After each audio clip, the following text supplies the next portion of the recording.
Fala aí, pessoal. Dia 30, formados para servir a Deus. Foram as tuas mãos que me formaram e me fizeram.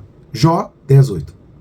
O povo que formei para mim proclamará o meu louvor. Isaías 43:21. Olha, quero dizer para você, primeiro de tudo, parabéns porque vocês têm permanecido e está aqui no dia 30. Permaneça, conclua, avance e o Senhor acrescentará sobre a sua vida sabedoria e entendimento e você entenderá o que o Senhor te chamou para fazer nessa terra. Então, assim como os animais que foram criados segundo as suas características, eles pulam, saltam, nadam e cada um é individual. Tu não pode botar um peixe fora da água, ele precisa nadar na água. Da mesma forma, nós fomos criados e temos um propósito segundo aquilo que o Senhor já programou para todos nós. E antes de um arquiteto construir um prédio, ele sempre vai perguntar: para que propósito? Como será usado? E a função pretendida será determinada pelo formato do prédio. Por exemplo, se for um local para um conservatório, eu não posso fazer um prédio para moradia normal. E tudo é assim. Então, somos criação de Deus realizados em Cristo Jesus para fazermos boas obras. Efésios 2:10. Então, a palavra poema vem do termo grego que também é traduzida por criação. Você é uma obra de arte feita manualmente. Não um produto de linhagem, de montagem, como um robô, ou não é só robô que são feitos em linhagem, tudo que é produzido nas indústrias. Você não foi produzido em massa. Deus quer a sua individualidade. E a sua individualidade serve para que você alcance as pessoas do seu próprio universo.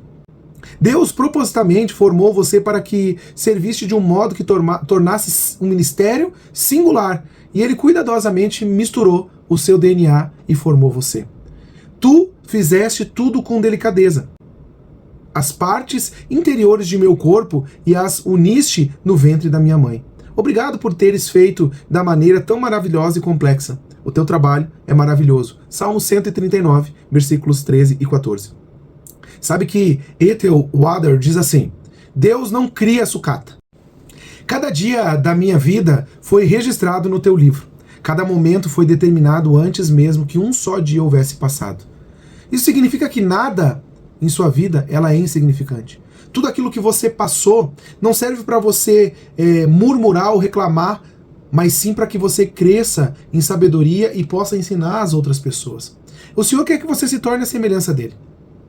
E a palavra forma, a gente tem um acróstico. Acróstico é quando você usa as letras da palavra para que você venha produzir o significado. A palavra forma tem F-O-E-R-M-A. Formação espiritual, opções do coração, recursos pessoais, modo de ser e áreas de experiência. E nós vamos falar então sobre a formação espiritual, dons espirituais. Deus dá a cada cristão dons espirituais para serem usados no ministério.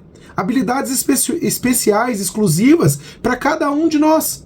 Então quem não tem o Espírito de Deus não pode receber os dons que vêm do Espírito. 1 Coríntios 2:14. Não podemos adquirir dons espirituais, nem mesmo merecê-los, por isso são chamados de dons. E a palavra dons, ela significa carisma, dado, presente de Deus. Cristo generosamente repartiu seus dons conosco. Não é você que escolhe um dom, é Ele que dá o dom a você. Deus é quem determina. É o mesmo e o único Espírito Santo que distribui esses dons. Ele sozinho decide que cada uma das pessoas deve receber. 1 Coríntios 12:11. Então Deus aprecia a diversidade. E não há dom concedido a todos. E ninguém recebe todos os dons, a não ser Jesus, que ele tinha um corpo próprio a isso. Usamos nossos dons em conjuntos e todos são beneficiados. O problema é que nós muitas vezes recebemos dons e não exercemos aqueles dons. E o que acontece então? Nós, a partir daquele momento, trancamos a vida e o fluir da vida no meio da igreja. Por isso que você, então, precisa ser usado e a pessoa que recebeu o dom usa para exercê-la em você.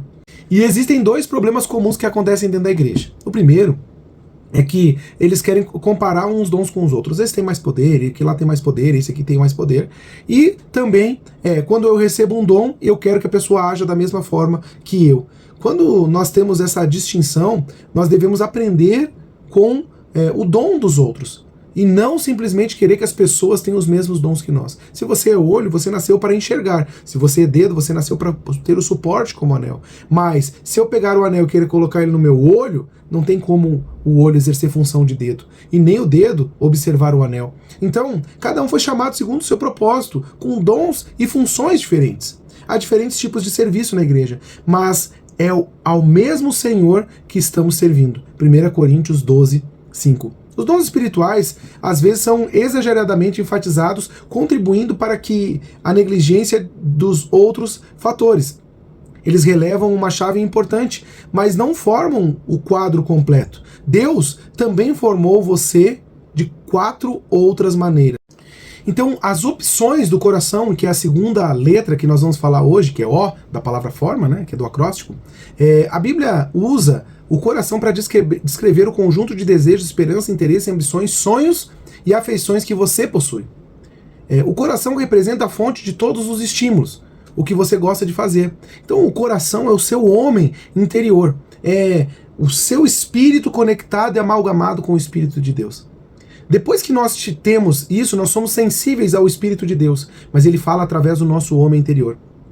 E assim como a água reflete o rosto, o coração reflete quem somos. Então você é o que Cristo é. Seu coração revela o verdadeiro você, não o que os outros pensam de você. E não é incrível pensar que cada um de nós tem uma identidade específica, assim como o coração que bate, ele não bate de uma forma igual, as digitais também são únicas de cada pessoa e nenhum tem uma digital igual. Existem assuntos que chamam nossa atenção e outros que nem tanto. E essas são as pistas sobre onde deveríamos estar servindo. De onde vieram esses interesses? De Deus. E Deus quer te formar segundo aquilo que você realmente é. E é por isso que ele desperta desejos específicos somente em você. Tem pessoas que têm desejos específicos sobre como servir, aonde servir e o dom que foi gerado. Então, como saber que você está servindo a Deus de coração? São 2 sinais. O primeiro, o entusiasmo. Você se sente feliz em fazer aquilo. Eu amo dar aulas. Então Deus me chamou para edificar a obra segundo aquilo que eu tenho o meu talento já.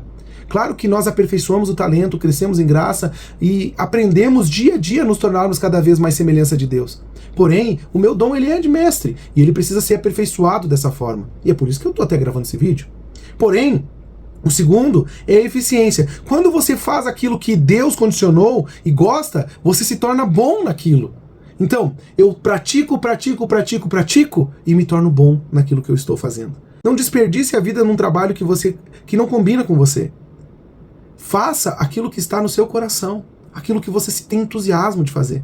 Então é melhor uma vida simples no temor do eterno que uma vida rica e cheia de pepinos e abacaxis. Essa parte do pepino e abacaxi você tira, porém Provérbios diz exatamente isso. Provérbios: não se conforme com uma vida boa apenas. Sabe que tinha um homem que ele era tão pobre, que a única coisa que ele tinha era dinheiro. Não se satisfaça com... Na realidade, no final das contas, o dinheiro ele não faz diferença nenhuma. Ele deve ser o seu escravo. Ele deve servir você. E não você servi-lo todo dia. Então sirva a Deus de acordo com aquilo que está no seu coração. No seu homem interior. Sirva a Deus com aquilo que Ele te chamou para fazer. Descubra o que Ele te chamou para fazer. E o tema de hoje, então, eu fui chamado para servir a Deus. Deus age por intermédio de homens em maneiras diferentes, mas é o mesmo Deus que atinge o seu propósito mediante a todos eles. 1 Coríntios 12, 6. E a pergunta para que você venha meditar é: de que modo posso me ver servindo outras pessoas e gostando disso? Olha, eu oro para que o Senhor, em nome de Jesus, Ele venha conceder o olhar e o entusiasmo no seu coração, para que você venha ter entendimento sobre aquilo como que você deve servir. Assim como o apóstolo Paulo fala em Efésios, ele fala assim: que o Senhor conceda luz e revelação no pleno conhecimento de quem é Jesus e que Ele mostre o chamado de vocês. Um ótimo dia na presença do Senhor.